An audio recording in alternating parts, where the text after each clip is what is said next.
I finally figured out how to clear Nightmare Mode 202. I'm doing this a little bit different today and actually doing a live run with my fingers showing, because it turns out that in 202 Nightmare Mode, it's like mastering the tutorial, and you're going to have to optimize your finger movements. Over the weekend, I got coaching from Haxkiting, and now I can consistently and reliably clear Nightmare Mode 202 after literal hundreds of runs of not being able to do it.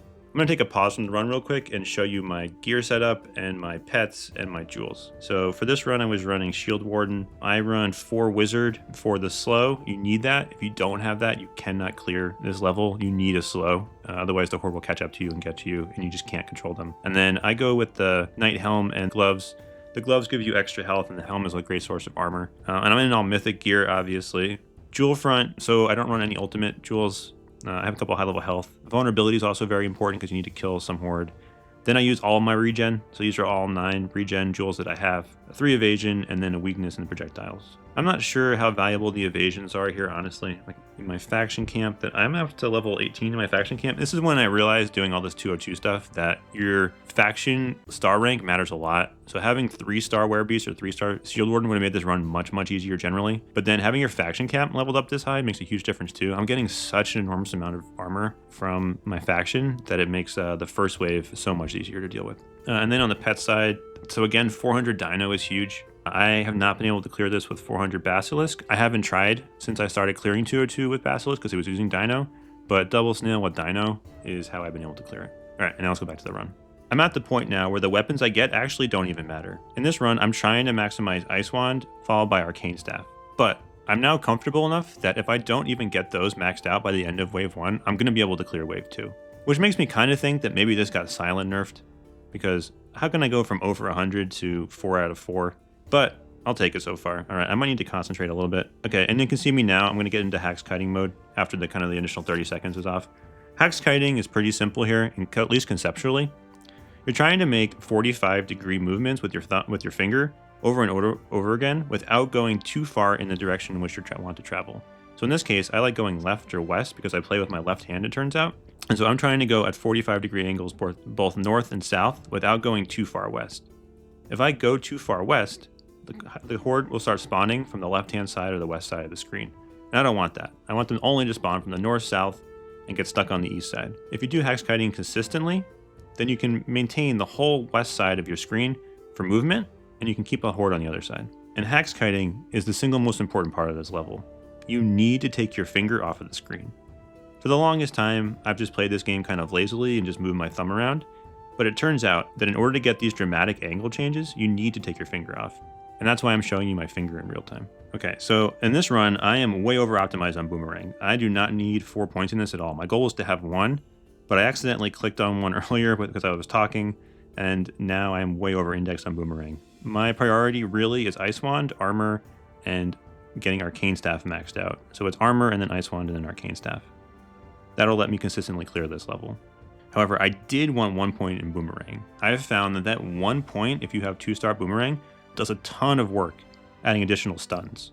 Because Ice Wand is so focused on freeze, you need a different source of stun, and you get it from your Boomerang. And now we're on to Wave 2. So I could always consistently clear Wave 1, but now Wave 2 is the one where it's been impossible. There are so many turtles. So many turtles. And if you just don't start Haxkiting appropriately, you can see it here, right? They're all coming from the west. I can't have that. My goal is to Haxkite optimally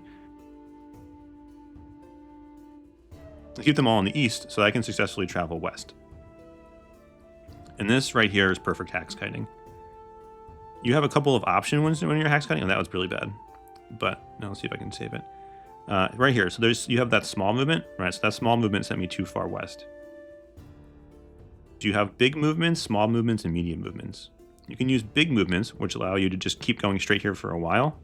Medium movements to kind of like just go up and down and be consistent, and then small movements if you need to thread through a certain obstacle. Your goal with Haxkiting is not only to keep the horde to the side of you, but also in this level to get through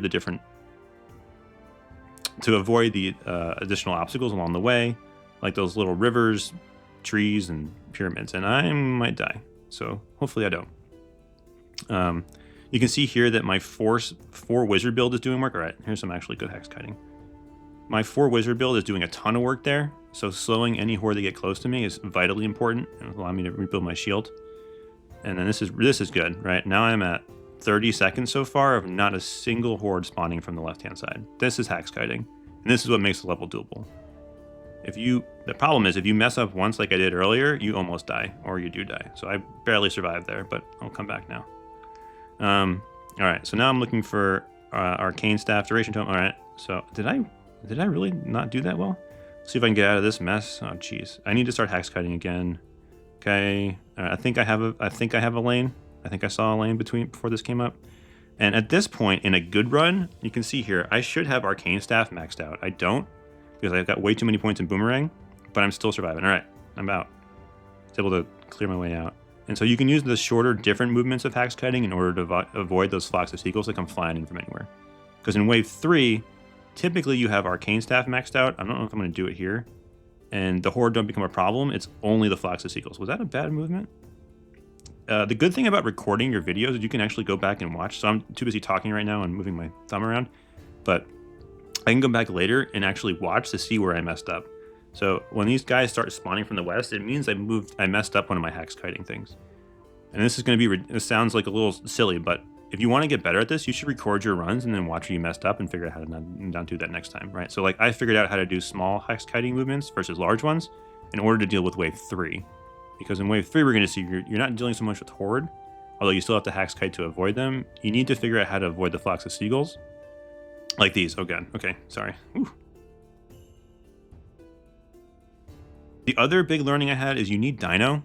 So I dropped Basilisk for Dino, and it makes a huge difference. So Warlord can go with Basilisk, I found, but Shield Warden and Werebeast don't do enough damage, and so you need Dino in order to clear out the horde as they follow behind you. So you can see Dino is basically just stuck on the east side of the map, constantly doing damage, and eventually he'll clear out some of the horde for me. And I'm also missing 5-star, I'm missing evolved Arcane Staff here.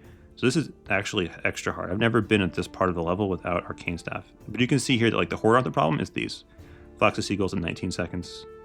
And these are the long ones. So this would be going much better if I could have Arcane Staff. There we go. Okay, Death Ray. Now this gets easier because now the horde are not going to get to me, as you'll see in a second here. But I'm just going to have to deal with the flocks of seagulls.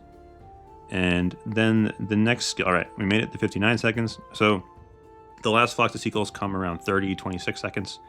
That's going to be the last challenge for this level. I'm going to be full health for it, which is nice. And I should be able to clear it. I haven't died yet, so I should be able to clear this. So we should be good to go. But yeah, so Dino and that extra damage of clearing out some of the horde on wave 2 is big. Warlord does that by himself with all the damage and from his execute. But for other heroes, you're going to need Dino. Basilisk will not do enough damage to clear out horde, and you can't clear it. That's been my learning so far. And also the ultimate from Dino helps a lot. I'm talking too much. Let's get out of the way of those. And then down here, okay. All right, we're good. At 20 seconds, I should be able to live long enough now with full health, even with the revive. Okay, so we cleared the level. So this is now my 4th in a row. My first time with Shield Warden, clearing 202. And yeah, the big learnings are learning how to Haxkite like this. So again, watch my thumbs. The most important part of this video is watching my thumbs. Having Dino is a giant improvement. It makes your life a lot easier for the non-Warlord division. And then 1 point in Boomerang with the stun because your Ice Wand freezes and your Arcane Staff slows. You need 1 source of stun, which comes from Boomerang. My 3rd evolution would have been Mighty Boar. If you have Mighty Boar at 4-star Forge, take that. Sorry, just checking to make sure that I was actually recording. I've had so many issues with this phone not recording recently, which would have been sad. So, okay.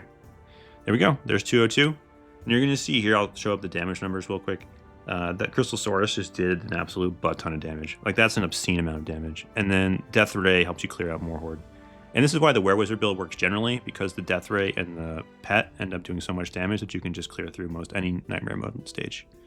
So maybe they nerfed 202 because I went from never being able to clear it to doing 4 times in a row. I'm obviously getting way better at Haxkiting just from my own personal experience. But yeah, so now you should be reliably able to clear 202. I'm Coles. I'm a high-level HvH player. This video was executive produced by Cake Invictus. If you'd like to be an executive producer, please sign up for my Patreon, where you'll get early access to videos and priority answers to questions. You can find me here, on Discord, or on Reddit. And remember, always do your adventures!